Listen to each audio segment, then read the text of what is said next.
কারো কাছে, পৃথিবীর কোন সৃষ্টির কাছে যাররা পরিমাণ কিচ্ছু পাওয়ার আশা করবেন না। একটু আশা করবেন, আপনি কষ্ট পাবেন। কারো কাছে কোনো আশা করতে যায় না, শুধু আল্লাহর কাছে আশা করেন। সমস্ত কাজের প্রতিদান আল্লাহর কাছে চান, পরকালে আপনি সুখে থাকবেন ইনশাআল্লাহ। শেষ হাসি আপনি হাসবেন ইনশাআল্লাহ। এছাড়া আমি কোনো সলিউশন দেখি না ভাই। আমি কলিজা থেকে কথাগুলো বললাম আপনাকে, আর যে কথা কলিজা থেকে বের হয় সেই কথা আপনার কলিজার মধ্যে আঘাত করবে ইনশাআল্লাহ। সব কাজ শুধু আল্লাহর জন্য করেন, কেউ আপনার আপন না। আল্লাহ ছাড়া কেউ আপনার আপন নয়।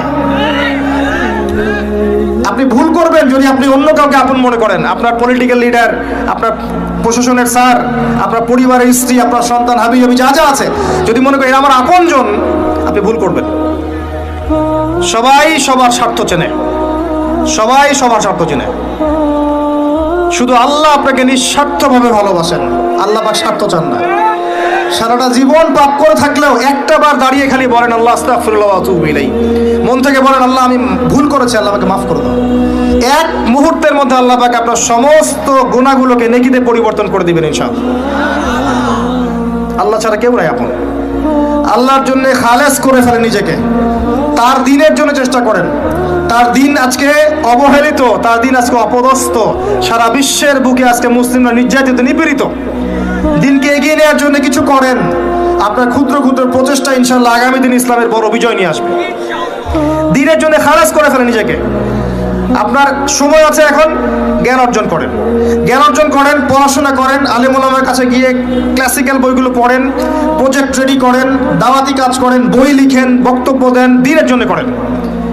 আপনাকে আপনার দুনিয়া আল্লাহ গুছিয়ে দিবেন ইনশাআল্লাহ। দুনিয়া আল্লাহ গুছিয়ে দিবেন ইনশাআল্লাহ। আপনি দিনের জন্য খালেস করে ফেলেন নিজেকে, আল্লাহর দিনের হয়ে যান।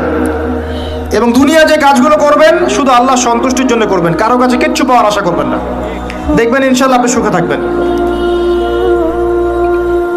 একটা পর্যায়ে গিয়ে নূহ আলাইহিস সালামকে বলতে হয়েছে রব্বি আন্নী মাগলুবুন ফান্তাসির। আল্লাহ 950 বছর দাওয়াত দিলাম, মানুষ কথা শোনে না, মানুষ শুনেই না।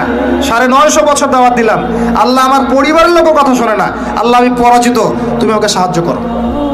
একটা পর্যায়ে গিয়ে লূত আলাইহিস সালামকেও তার স্ত্রী সন্তান ছেড়ে চলে যেতে হলো। একটা পর্যায়ে গিয়ে ইব্রাহিম আলাইহিস সালামকে তার বাবাকে ছেড়ে চলে যেতে হলো। একটা পর্যায়ে গিয়ে আসহাবুল কাহফকে সমাজ থেকে চলে যেতে হলো দূরে। একটা পর্যায়ে গিয়ে মুহাম্মদ সাল্লাল্লাহু আলাইহি ওয়াসাল্লামকে হিজরত করে চলে যেতে হলো, সাথে কেউ ছিল না।